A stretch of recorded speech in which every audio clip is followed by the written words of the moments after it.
En esta oportunidad vamos a hablar un poco de los flexores de codo, músculos ubicados principalmente en la región anterior del brazo. El bíceps braquial es uno de los músculos del brazo, es quizás probablemente el más popular, el más conocido y pertenece a la región anterior. Está ubicado bastante superficial, es visible. Dentro de las funciones que tiene se va a encargar de la flexión del codo. La flexión del codo también la realizan otros dos grupos musculares, el braquial anterior y el braquiorradial, antiguamente conocido como supinador largo. El recorrido de flexoextensión de codo va entre 0 y 145 grados. Esto se puede ampliar un poco cuando la movilidad o el rango articular se mide de forma pasiva. Además, el bíceps braquial tiene otra función muy importante, que es la de supinación. Como vemos en la imagen de la derecha, la primera posición que estoy marcando ahora es pronación y cuando la palma mira hacia arriba es la posición de supinación. Esta función también la comparte con otros dos músculos, principalmente el supinador corto y también por el braquiorradial o supinador largo que hemos nombrado previamente, que es supinador pero cuando se parte de una posición de pronación máxima. Si se parte de una posición neutra o intermedia, no va a ser supinador, incluso puede ser pronador. Además, este músculo bíceps braquial tiene otras funciones que vamos a nombrar por arriba un poco más adelante. Tiene dos porciones, de ahí que se llame bíceps, dos cabezas, dos orígenes. Braquial hace referencia a brazo. La porción larga es la más externa y la porción corta es más interna. La porción larga se origina en el tubérculo supraglenoideo del omóplato o de la escápula y la porción corta en la apófisis coracoide. Como dijimos, la porción corta es más medial y la larga es más lateral o externa. La inserción distal, estas dos cabezas o estas dos porciones se juntan en el tercio inferior de la diáfisis del húmero y van a terminar en la apófisis bicipital del radio. Esa es su inserción distal. Mediante sus dos inserciones superiores, el músculo bíceps braquial tiene una función también de coaptador del hombro y su porción larga también tiene un rol muy pequeño o leve en la abducción de la articulación escapulohumeral y en la flexión. Pero recordamos que su acción principal es la flexión del codo y la otra acción importante es la de supinación, que es máximo su rol en la supinación cuando el codo está flexionado a 90 grados. Antes de hablar de los ejercicios particularmente, vamos a hacer referencia a algunos conceptos de la biomecánica. Recordemos el concepto de palanca, como barra que se apoya o puede girar sobre un punto. En el caso de la anatomía humana vamos a hablar de puntos de apoyos o fulcro, que son las articulaciones, y está destinada a vencer una fuerza representada por una carga o una resistencia, que puede ser el peso del antebrazo, por ejemplo, si hablamos del codo, como también puede ser una sobrecarga, una mancuerna, una barra, mediante la aplicación de otra fuerza, una fuerza interna o propia, que se llama potencia, que es la fuerza que ejerce el músculo. Cuando el fulcro o punto de apoyo de la palanca, denominado articulación, se encuentra, acá como vemos en verde, pivot o fulcro, y después tenemos en el medio la fuerza de donde va a tirar el músculo, en este caso el bíceps braquial, y más distalmente la carga, el peso que tenemos que vencer. Si tenemos esta disposición, se convierte en una palanca de tercer género. Además, tenemos que destacar dos conceptos más, que son el brazo de palanca, considerado brazo de fuerza muscular o de momento, que se mide desde la distancia, desde la línea de acción de la fuerza al fulcro, distancia de inserción muscular a la articulación. Es decir, en este caso, esta pequeña distancia que tenemos acá, que estoy marcando con el cursor, en la imagen de la derecha abajo. Por otra parte, tenemos el brazo de palanca de la fuerza de resistencia, que es la distancia desde la línea de acción de la resistencia, en este caso la carga, la mancuerna, al fulcro, es decir, a la articulación. Como pueden ver, en esta palanca de tercer género, el brazo de palanca de la resistencia es mucho mayor que el brazo de palanca de la fuerza muscular. En cuanto al concepto de ventaja mecánica, se refiere a la división entre el brazo de palanca de la fuerza, de donde tira el músculo, la articulación, y el brazo de palanca de la resistencia. Un resultado en esta relación menor de 1 convierte la palanca en una palanca de desventaja mecánica y mayor que 1 es ventaja mecánica. En las palancas de tercer género siempre va a haber desventaja mecánica, pero podemos encontrar momentos donde el tendón del bíceps se encuentra más alejado con referencia a la articulación, donde se obtenga un poco más de ventaja comparándolo con una posición donde se encuentra más cerca. Como ejemplo general tenemos que la rótula aumenta el brazo de palanca de la fuerza, porque aumenta la inserción distal del tendón rotuliano. Eso genera que tenga mayor ventaja que si no tuviera la rótula en la rodilla. Volvamos a esta palanca de tercer género. Por un lado tenemos en un extremo la fuerza que genera la resistencia, en el medio la fuerza muscular y después en la otra punta tenemos el apoyo fulcro, la articulación. En estas palancas de tercer género, el brazo de palanca de la fuerza muscular es menor siempre que el de la fuerza resistencia, por consiguiente siempre desventaja mecánica. La fuerza muscular requerida es mayor a la fuerza de la resistencia. Siempre para igualar esta palanca tenemos que generar mayor fuerza muscular porque el brazo que tiene la resistencia siempre es mayor. El beneficio de este tipo de palancas es que aumenta la distancia recorrida, en este caso del objeto o del antebrazo si sostenemos un objeto, y esto lo convierte en una palanca de más velocidad. La carga siempre se desplaza más que la fuerza muscular, lo cual amplifica el recorrido articular. Por eso es una palanca de velocidad. Veamos en la imagen, para un acortamiento pequeño, el movimiento de la carga que se tenga en el antebrazo va a ser mayor. La acción de los músculos flexores se efectúa según el esquema de las palancas de tercer grado. Favorece, como ya dijimos, la amplitud y la rapidez de los movimientos a expensas de la fuerza. Es decir, tenemos más rapidez, más amplitud en los movimientos, pero como consecuencia tenemos que aplicar mayor fuerza. Tenemos grandes desplazamientos de la resistencia con pequeño desplazamiento de la fuerza muscular. El brazo de fuerza, resistencia, que va de la resistencia al fulcro, siempre es mayor que el de la fuerza muscular, que va de donde tira el músculo al fulcro. Por lo que el esfuerzo que se tiene que hacer siempre es mayor que la carga que vamos a vencer. Veamos un poco qué pasa en la flexión y pensando en el bíceps braquial. La eficacia de los músculos flexores es máxima con el codo flexionado a 90 grados. El ángulo de máxima eficacia en base a Capacci se sitúa entre los 80 y 90 grados en el caso del músculo bíceps braquial.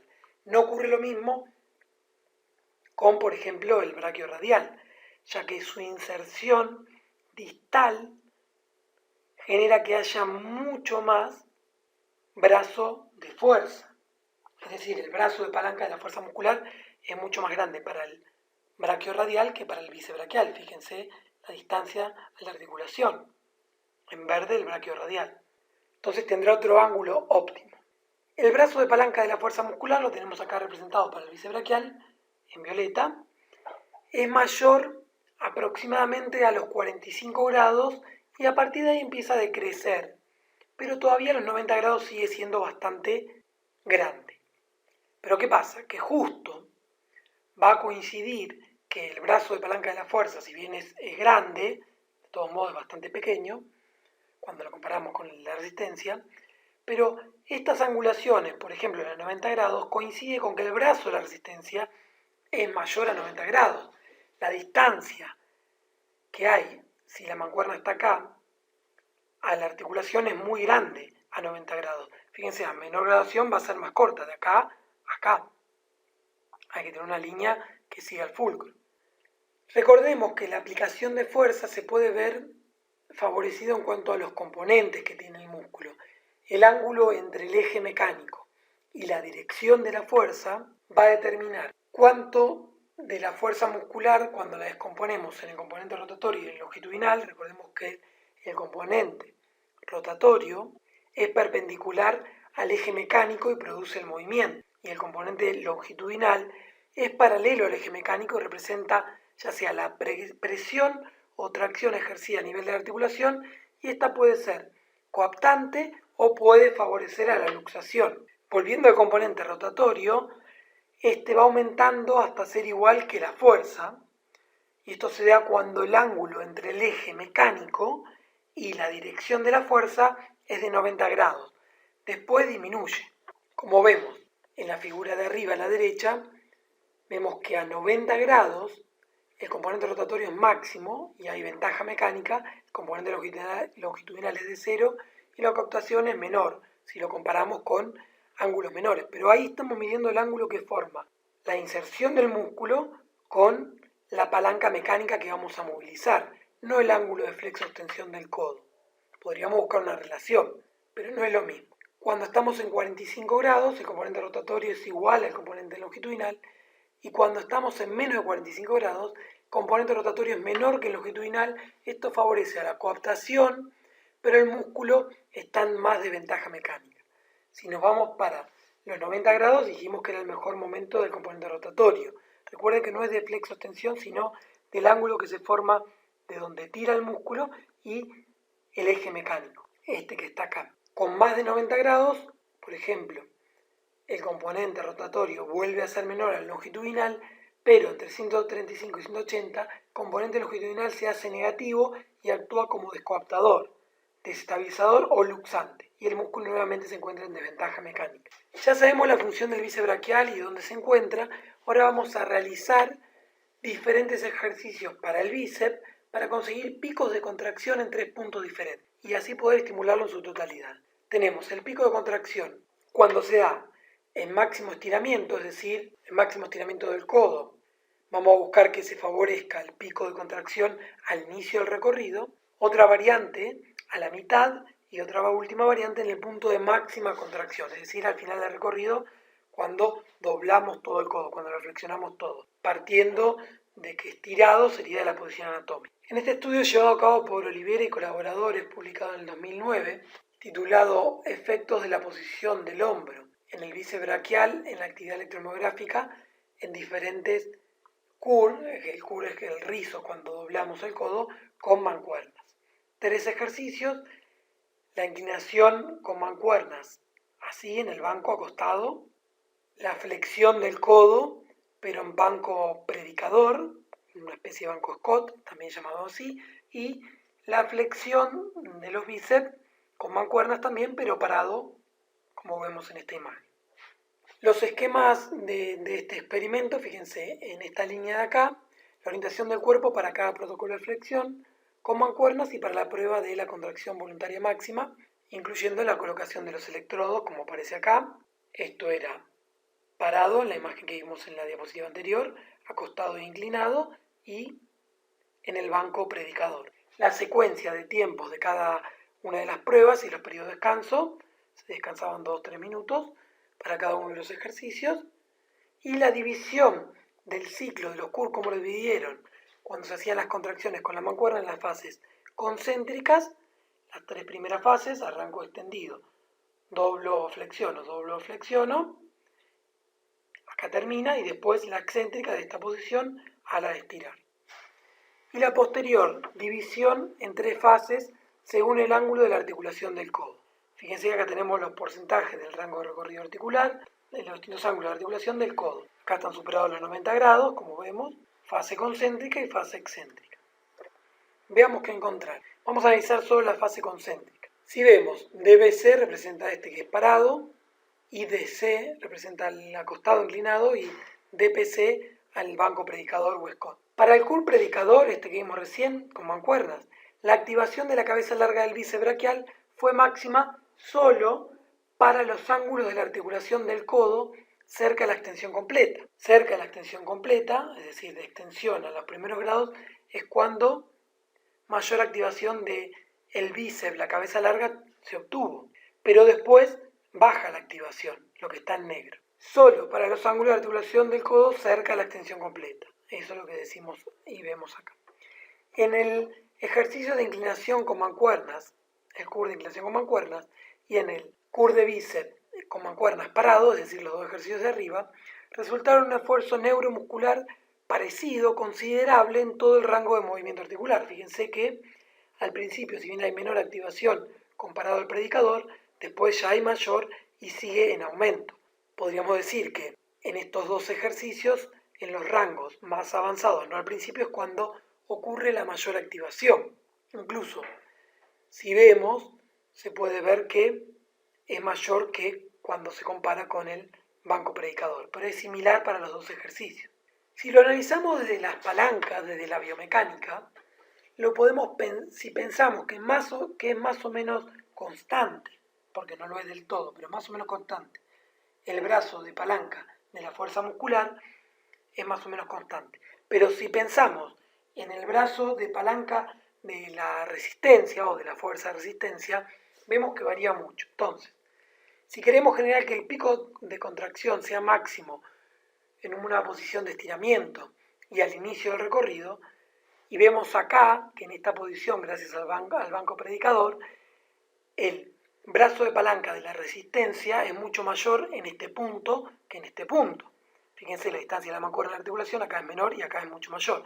Como acá el brazo de resistencia es muy grande, me cuesta mucho y acá me cuesta menos. Entonces, la tensión, si quisiéramos obtener quizás alguna hipertrofia regional en los músculos flexores del codo, sobre todo hablando del bíceps braquial, podemos ver que acá el brazo de palanca de la resistencia es muy grande y generaría una sobrecarga importante.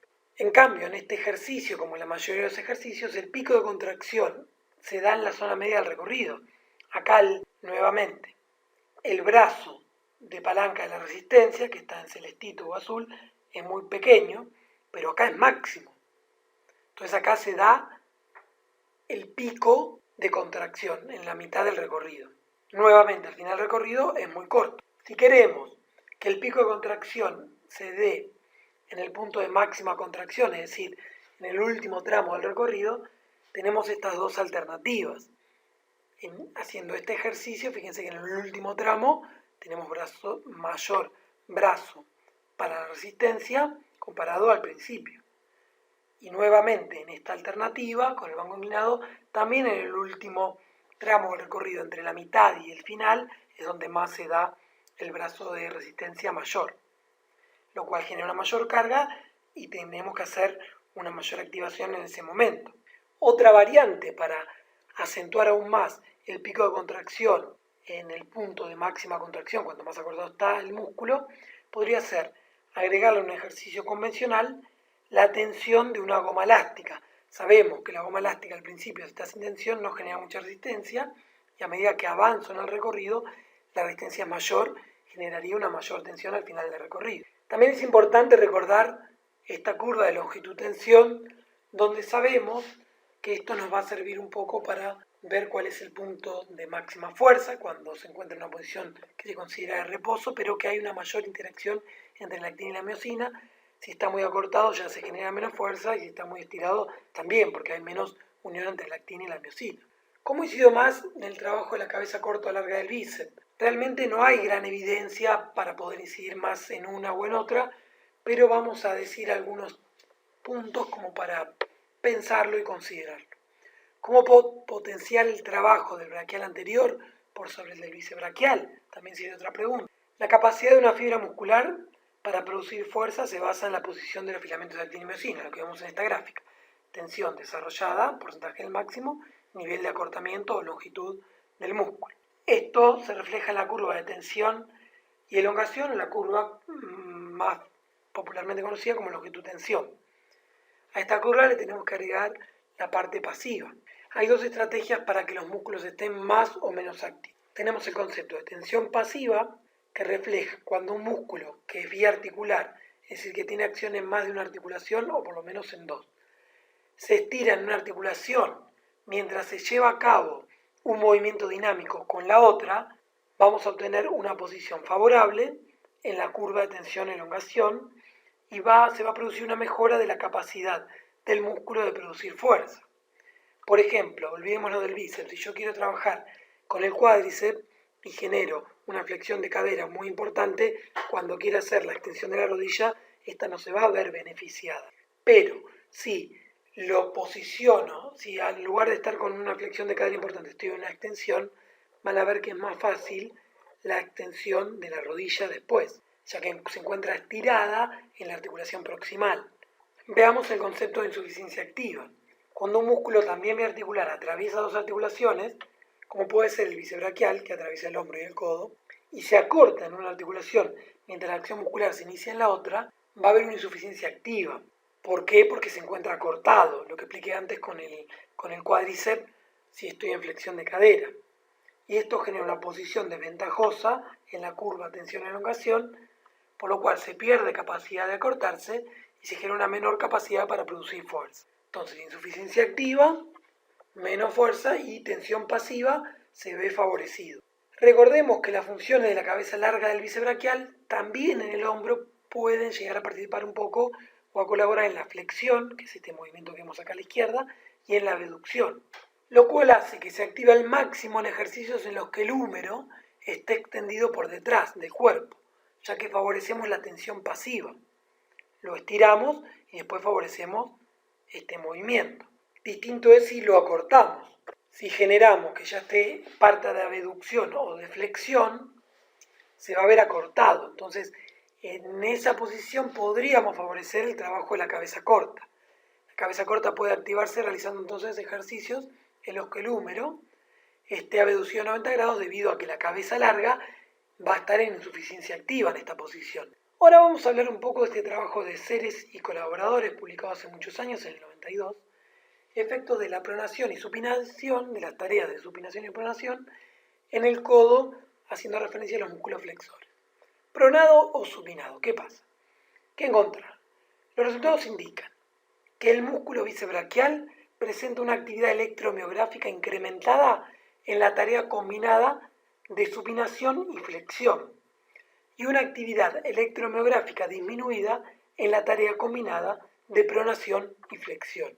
Es decir, si queremos activar el bíceps braquial, tenemos que hacerlo desde la flexión, podemos, y desde la supinación. Pero si lo hacemos desde la pronación, vamos a ver que la actividad electromiográfica medida del bíceps braquial se encuentra disminuida, lo cual probablemente favorezca el trabajo de otros músculos. La actividad electromiográfica del braquiorradial no está significativamente influenciada por las diferentes tareas, es decir, no se vio en este estudio influenciada si se ponía en la mano en supinación o en pronación. Y una tercera conclusión es que la modulación del bíceps braquial ocurre solo en un ángulo de flexión de rango medio a los 90 grados. Es decir, que en esa posición de 90 grados se va a ver favorecida la acción del bíceps braquial. Veamos un poco el análisis de este estudio. Fíjense, en 50 grados y en 130 no hay diferencias estadísticamente significativas, pero sí las hay en 90 grados, por eso las estrellas que están acá. En negro, la posición de pronación. Neutro en blanco y en supinación lo que son las columnas rayadas. Fíjense que para el bíceps braquial, en 90 grados, la diferencia a favor de la posición neutra y la supinación es significativa, comparado a la pronación, en cuanto a la activación de este músculo. Si vemos en otros rangos articulares no se da, cuando comparamos de vuelta la posición de pronación neutra o de supinación, en este estudio se tomó como 0 grados la posición extendida, es decir, la posición anatómica. Como se puede ver también a partir de este estudio que la posición neutra genera una gran activación, incluso puede ser superior, pero muy parejo a la supinación, siendo que la pronación no activa tanto al bíceps braquial o lo desactiva. En cuanto al braquiorradial, no se modifica tanto en función de si está pronado, no pierde tanta activación. Si quiero potenciar el trabajo del braquiorradial y el braquial anterior, lo que tengo que hacer es trabajar en una posición neutra o en pronación. ¿Por qué? Porque se vio que en pronación, que es conocida también como una posición inversa, el bíceps braquial se activa menos. Indirectamente se activa más el braquial anterior o cargan más el trabajo braquial anterior y el braquiorradial. Sabemos que en la posición neutra se activan las tres porciones, o no porciones, sino los tres músculos, el bíceps braquial, braquiorradial o supinador largo y el braquial anterior. En posición neutra o toma martillo, también se lo llama así, se activan las 3 porciones y al máximo. Incluso el bíceps braquial se puede activar un poquito más, no significativamente o estadísticamente significativo, pero se puede activar un poquito más que en posición de supinación, lo cual es raro y curioso, pero eso dicen los estudios. Recordamos que un curl invertido, como en esta imagen de acá, es una posición que se llama de empronación. Si vemos en base al estudio de Busquets y colaboradores, publicado hace muchos años, y comparamos algunos ejercicios, como puede ser el curl concentrado que se ve en la primera imagen de acá, con mancuerna. En la primera columna es el curl concentrado, pero en la fase negativa, es decir, con mucho peso, con más del 100%, con mucho peso. Entonces tomemos solamente sin esa acentuación de la fase negativa o excéntrica. El primer ejercicio concentrado, si lo comparamos con el banco Scott, es similar. Si lo comparamos con el ejercicio en cable, una polea con cable con una barra recta, es similar. Si lo comparamos con también el curl con barra de bíceps tradicional, también es similar. Y si lo comparamos con el banco predicador inclinado a 60 grados, también es similar. Es decir, que no cambia tanto la activación del bíceps braquial. ¿Qué pasa en base a estos autores? En función de la posición de la muñeca, supinado como vemos en la imagen a la izquierda, neutro martillo en el medio y pronado a la derecha, se toma como supinado, que es el 100%, de vuelta vemos que en posición martillo, como en esta imagen de acá, no el ejercicio, sino la imagen, estoy mostrando acá la posición, se activa más que en supinado, un poquito más, un 2-3%.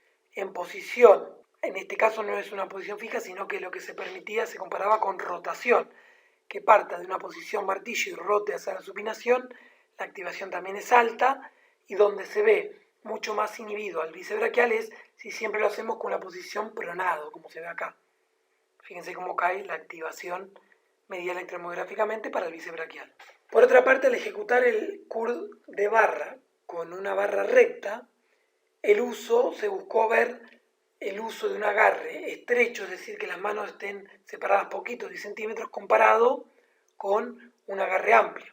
Entonces, el agarre estrecho reduce la activación del bíceps braquial y aumenta la carga en el músculo braquial anterior. Como podemos ver acá en esta gráfica, también estos mismos autores, un agarre amplio en azul genera una mayor activación del bíceps braquial y la activación del bíceps braquial disminuye mucho si el agarre es estrecho. De todos modos, sepan que un agarre amplio también puede traer alguna complicación en la muñeca.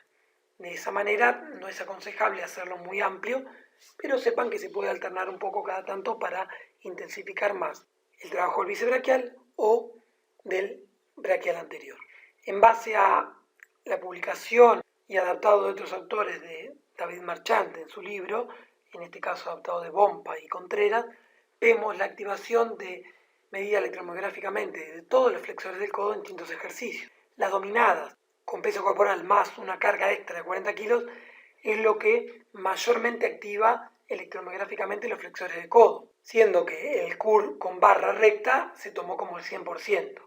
Fíjense que las dominadas superan este 100%. Pero el curl en banco inclinado con mancuernas también tiene una activación muy alta, el concentrado tipo Arnold en menor medida, pero también, y cae mucho ya cuando pasamos a, por ejemplo, ejercicios de remo, que incluyen más grupos musculares, o incluso cuando hacemos los tirones o los jalones, en lugar de hacer los tipos dominados, los hacemos en una máquina. Incluso cae mucho la activación cuando lo hacemos con el peso corporal y no con el peso corporal y una sobrecarga externa añadida. Acá vemos los ejercicios con columnas de la activación electromiográfica. Recuerden, fíjense que nuevamente las dominadas con sobrecarga activan más, es lo mismo que en la imagen anterior, y el curl con barra lo vemos acá en esta columna, y el resto de los ejercicios bastante cerca, salvo los remos y los tirones en máquina. Nuevamente, la activación electromiográfica de los flexores de codo de todos en una posición neutra es donde mayor activación hay de los 3 grupos musculares, o de los 3 músculos. En una posición supinada también es muy alta y en una pronación cae mucho a expensas de la caída del bíceps braquial. El agarre neutro activa en mayor grado todos los flexores de codo. Esto también es sacado y extraído de David Marchante, comparado con otro tipo de agarre. Sin embargo, variar los agarres permitirá por ahí hacer más énfasis en algún grupo muscular en particular. La supinación máxima, incluso generando la supinación a los 90 grados, genera un plus para el bíceps braquial. La pronación genera un plus para el braquial anterior y el supinador largo. En el caso de otro músculo que no es flexor de codo, pero que también está inervado por el nervio musculocutáneo, que también está en el brazo, pero que va a ser un poco la flexión del brazo, flexión del hombro, que es el coracobraquial, se activa indistintamente siempre y cuando exista algún tipo de flexión de hombro, ya que no va a estar afectado por la posición de las muñecas, sino que va a estar afectado si generamos la flexión del hombro. En cuanto al agarre ancho, va a generar mayor activación de la cabeza larga del bíceps braquial que de la cabeza corta, aunque no cambia el patrón de activación de forma muy significativa y probablemente pueda generar algún daño, como ya dijimos, en las muñecas. Esta mayor activación parece producirse como consecuencia de la participación de la cabeza larga del bíceps en la estabilización del hombro al usar un agarre ancho y superior. En cuanto al agarre estrecho, mayor activación de la cabeza corta del bíceps braquial que de la cabeza larga. Además, el agarre estrecho genera una potenciación en el braquial anterior y supinador largo, aunque en conjunto la activación total es menor que en un agarre biacromial, es decir, un agarre a la altura de la distancia de los dos acromios, por lo cual es el agarre del ancho de hombro. Todo esto extraído del libro de entrenamiento eficiente de David Martel. Por último, me gustaría resaltar este trabajo donde se evaluaron los cambios en el orden de reclutamiento de unidades motoras en el músculo bíceps braquial. Recordemos el concepto de unidad motora, que es la motoneurona, el nervio, junto las fibras que inerva. Ese es el concepto de unidad motora. Lo que se vio acá es que había algunas unidades motoras que eran específicas para la supinación y otras unidades motoras que eran específicas para la flexión, como también había otras unidades motoras que cumplían ambas funciones. Si bien el artículo es bastante antiguo, es un aspecto a considerar al momento de entender la biomecánica y la función de los músculos.